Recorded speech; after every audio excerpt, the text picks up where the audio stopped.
সিলেটবাসী আপনারা সকলে কেমন আছেন? আমাদেরকে ভালো রেখেছেন কে?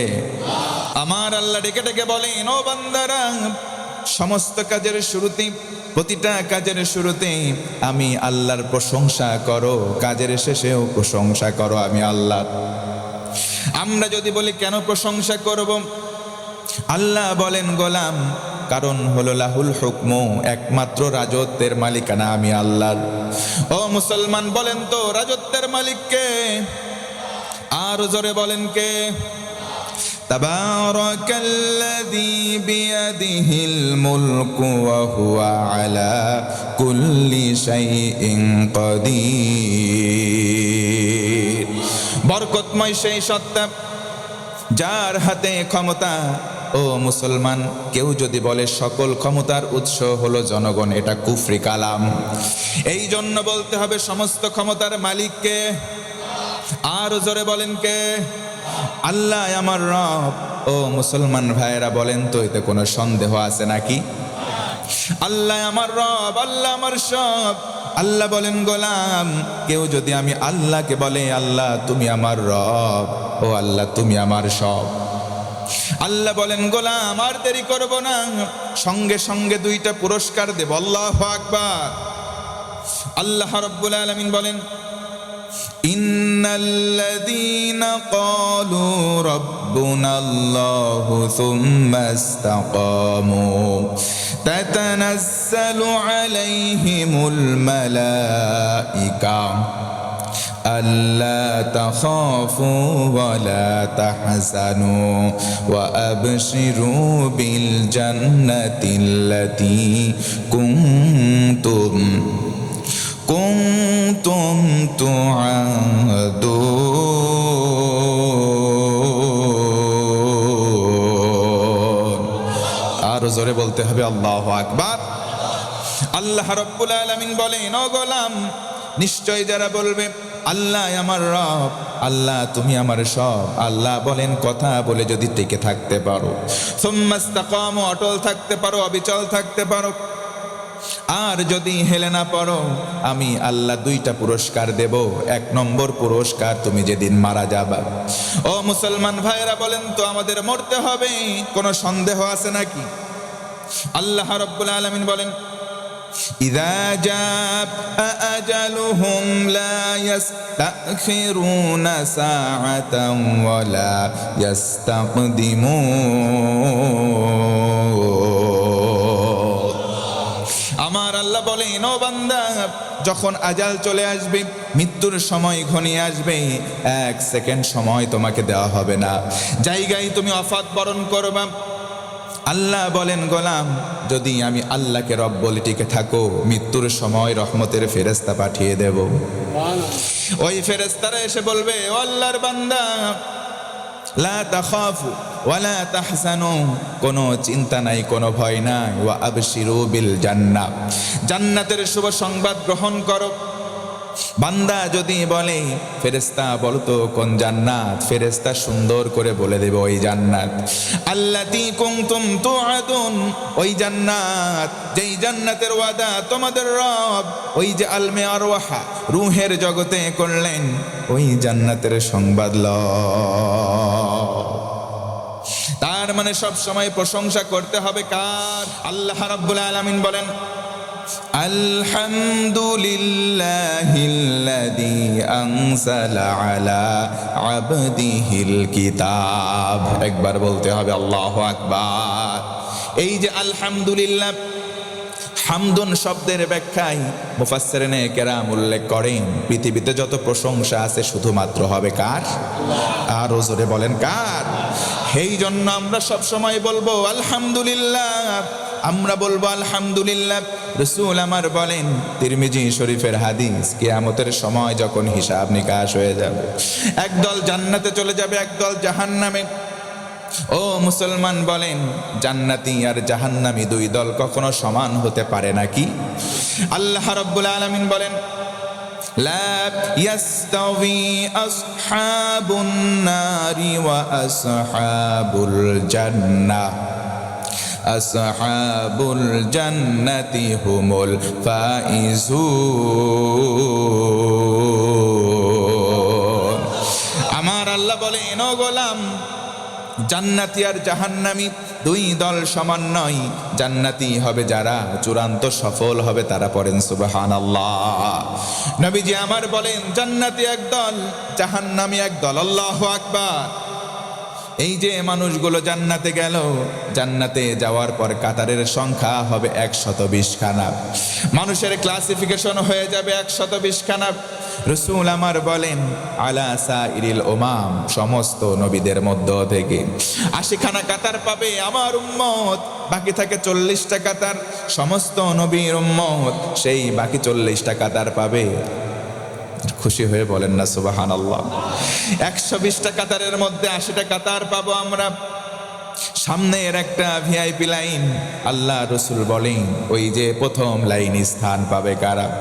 আল্লাযীনা ইয়াহমাদুনাল্লাহা ফিস সাররাই ওয়াদ দাররা, যারা সুখে দুঃখে জমিনে চলার সময় বেশি বেশি প্রশংসা করত।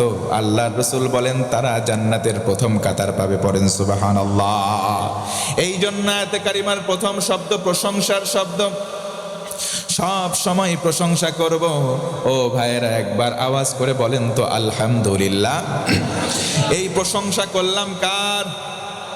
আল্লাহ বলেন, ও গোলাম, আমি আল্লাহর প্রতি ঈমান আনো, আমি আল্লাহকে বিশ্বাস করো, আমি আল্লাহর প্রশংসা করো, আমি আল্লাহ তোমার জন্য নিবেদিত হয়ে যাব। পড়েন সুবহানাল্লাহ। আল্লাহু ওয়ালিয়ুল্লাযীনা আমানু ইউখরিজুহুম মিনায-যুলুমাতি ইলান-নূর।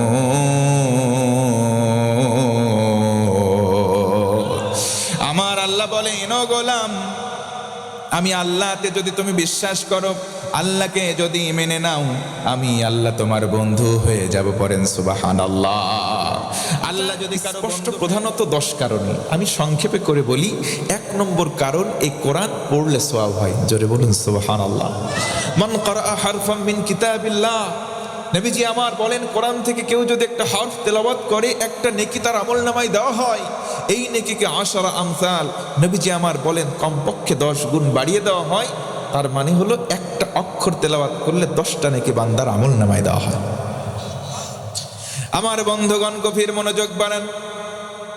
কোরআনুল কারীম কেন স্পষ্ট? কোরআনুল কারীম পড়লে সওয়াব হয়। 2 নম্বর কারণ। আর 3 নম্বর কারণ, হযরত উসমান রাদিয়াল্লাহু আনহু থেকে বর্ণিত হাদিস। আল্লাহর নবীজি বলেন, খায়রুকুম মান তাআল্লামাল কুরআনা ওয়া আল্লামা।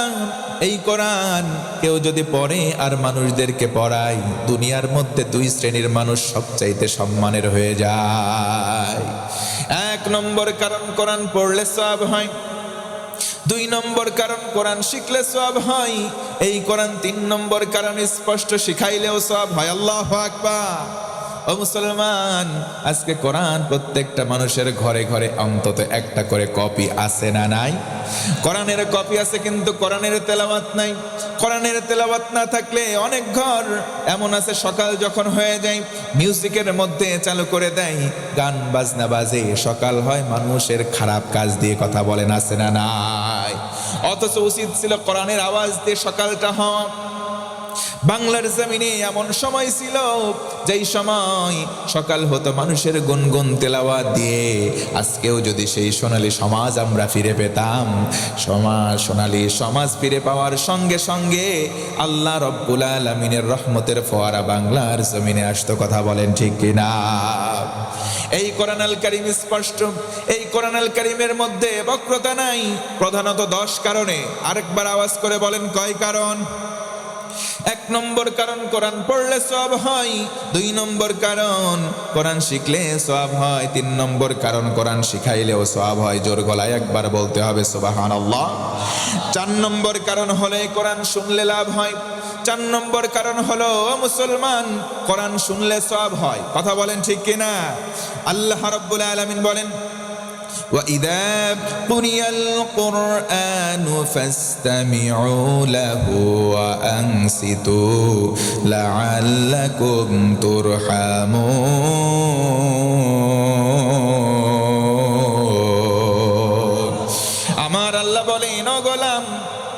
যখন কোরআন তেলাওয়াত হবে তুমি যদি মনোযোগ দাও আর চুপ করে কোরআন শোনো, আল্লাহ রব্বুল আলামিনের রহমতের দরজা তোমার জন্য খুলে যাবে। 5 নম্বর কারণে এই কোরআন শোনাইলে লাভ হয়। রাসূল আমার বলেন, কোরআনের কারীম, কোরআনের হরফগুলো তেলাওয়াত করবে, যত দূর পৌঁছাবে তত দূর, যেমন গাছের মধ্যে থাকা তৃণলতা, পানির নিচে থাকা মাছ, কীট পতঙ্গ, জীব জড় যা কিছু আছে, এই কারীর পক্ষে কাল কিয়ামতের দিন সাক্ষী দেবে। আল্লাহু আকবার। এই কোরআন শোনাইলেও সওয়াব হয়। কোরআন কত কারণ স্পষ্ট, প্রধানত 10টা কারণ। ও মুসলমান, একটু আমার সঙ্গে মনোযোগ আকর্ষণের জন্য বলছি, কয়টা কারণ? তার মধ্যে 6 নম্বর কারণ হলো এই কোরআন স্পর্শ করলে লাভ হয়। ও মুসলমান বলেন তো, কোরআন ধরতে গেলে ওযু করার দরকার আছে না নাই? ইন্নাহু লাকুরআনুন কারীমুন ফি কিতাবিম মাকনুন লা ইয়ামাসসুহু ইল্লাল মুতাহহারুন। আমার আল্লাহ বলেন, ও গোলাম, নিশ্চয়ই কোরআন দিলাম এটা সম্মানের গ্রন্থ। এই কোরআন যাদের মধ্যে অপবিত্রতা আছে তারা স্পর্শ করতে পারবে না। আল্লাহ রাসূল বলেন, আমার কোন উম্মত যখন উত্তম করে ওযু করে, সুন্দর করে ওযু করবে, তার হাতের গোনা, মুখের গোনা, মাথার গোনা, পায়ের গোনা ওযুর পানির সঙ্গে সরে সরে সাফ হয়ে যায়। কোরআন ধরতে গিয়ে যদি আমি ওযু করি সুন্দর করে, ওযুর গোনা, ওযুর সঙ্গে সঙ্গে আমার হাতের গোনা ঝরে যায়, মুখের গোনা ঝরে যায়, আমার মাথা, আমার পায়ের গোনা সরে যায়, মুসলমান একবার খুশি হয়ে বলেন তো সুবহানাল্লাহ। তার মানে বোঝা গেল এই কোরআন ধরলে সওয়াব হয়। 7 নম্বর কারণে কোরআন দেখলে সওয়াব হয়। আল্লাহু আকবার। এই পৃথিবীতে 3টা এমন দিক, আল্লাহর হাবিব বলেন পৃথিবীতে 3টা এমন দিক আছে, 3 দিকে তাকালে সওয়াব হয়। ও মুসলমান বলেন তো কয়টা দিক? 1 নম্বর হলো আন-নাযারু ইলাল কাবা। কেউ যদি কাবা ঘরের দিকে তাকাই, যদি হজ্জে মাবরুর হয়ে যায়, আল্লাহর হাবিব বলেন তার জীবনে কোনো গুনাহ থাকে না, বাচ্চা মাসুম হয়ে যায়। কোন সুবহানাল্লাহ। জীবনে একটা বারের জন্য হলেও যেন আল্লাহ হজ করার তৌফিক দেয়, পড়ে না আমিন।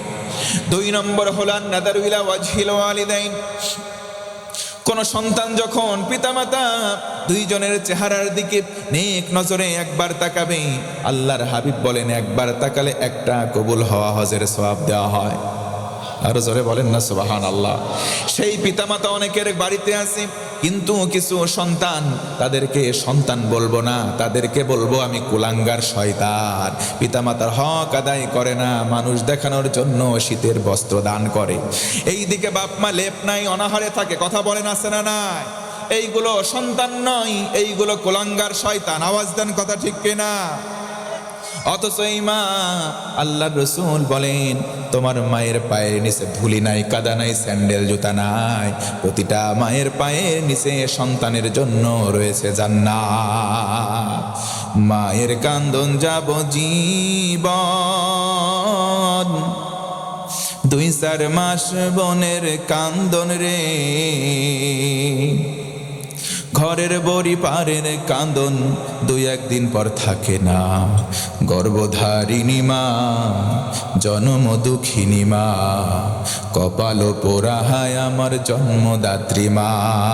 কথা বলেন ঠিক কিনা? আল্লাহ রাসূল বলেন, ও আমার উম্মত, হুমা জান্নাতুকা ওয়া নারুক।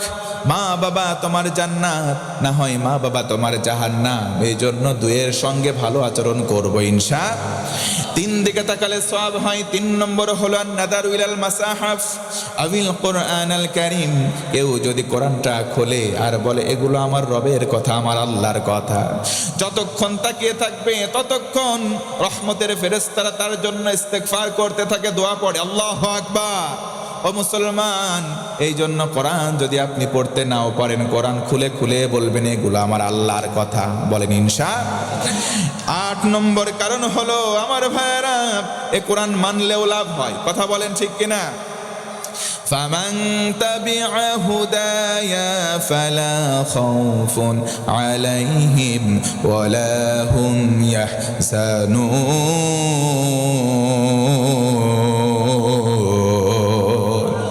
এই কোরআনটাকে যারা যারা হেদায়েতের মাধ্যম মানবে, কোরআনটা শোনার পরে মেনে নেবে, আমার আল্লাহ বলেন গোলাম তার জীবনে কোনো ভয় নাই, তার কোনো চিন্তা নাই, আমি আল্লাহ তার সব কিছু সহজ করে দেব। একটু জোর গলায় বলেন না আল্লাহু আকবার। 9 নম্বর কারণ হলো কোরআন দিয়ে মানুষদেরকে উপদেশ দিলেও লাভ হয়। আল্লাহু আকবার। আল্লাহ রাব্বুল আলামিন বলেন ফাযাক্কির বিল কুরআনি মান ইয়াখাফু ওয়াঈদ।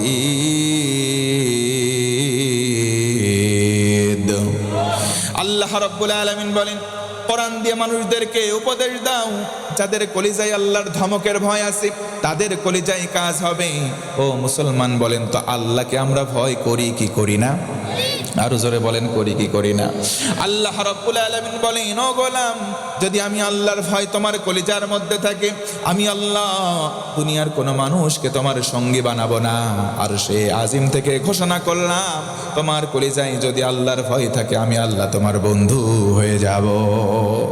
ওয়ালামু আন্নাল্লাহা মাআল মুত্তাকিন।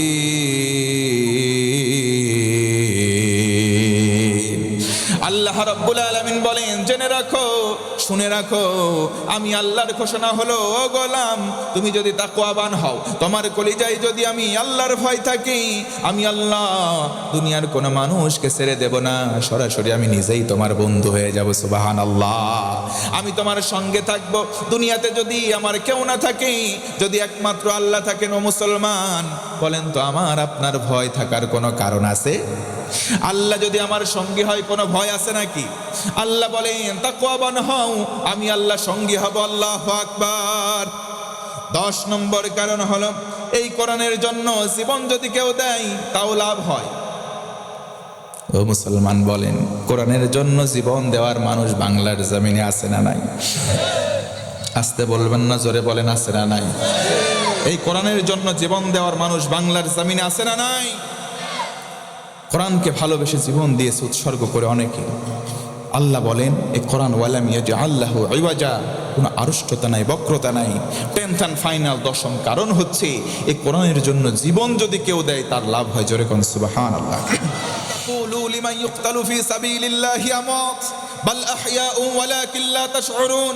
আল্লাহ ধমকের স্বর দিয়ে বলেন পৃথিবীর মানুষ তোমরা শোনো, এই জমিনের মানুষগুলো শোনো, যারা আল্লাহকে ভালোবেসে দ্বীনের জন্য জীবনটাকে দিয়ে দেয়, জীবনটাকে নিবেদন করে দেয়, তারা দুনিয়ার মানুষের কাছে মৃত হলেও আমি আল্লাহর কাছে তারা জিন্দা। জোরে কোন আল্লাহু আকবার। ভিন্ন আয়াতে আল্লাহ বলেন ওহুম ইউরসাকুন, তাদেরকে আমি আল্লাহ রিজিক দিতেই থাকি।